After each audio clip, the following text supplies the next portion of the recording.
we have finally learned the fate of Andre Hernandez Romero.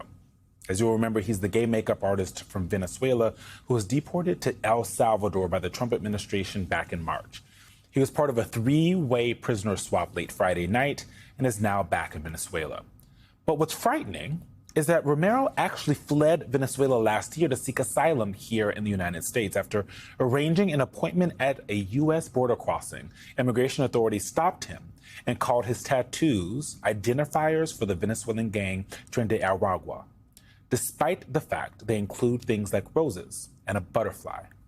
And he has vehemently denied ever being part of the gang. Now, after months of being stuck at the notorious mega prison CICOT in El Salvador, advocates are relieved to hear of his release, including Congressman Robert Garcia, who had this to say in a recent post on X.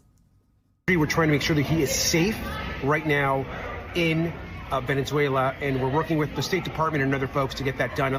We do everything we can to protect him, make sure he has his due process rights, but most importantly, right now, that he's actually safe.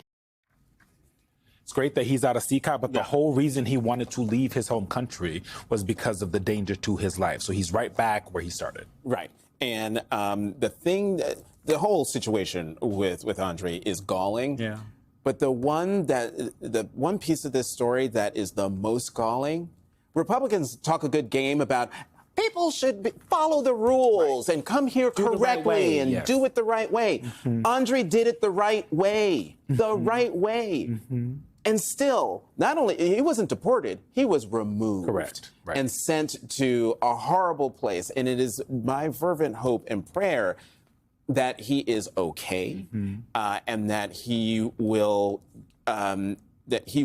heal and be whole again. Yeah, and remain okay, because at the end of the day, whatever was happening to make him, people don't want to leave their country. This is what folks fail to understand. Right. People do not want to leave their country often.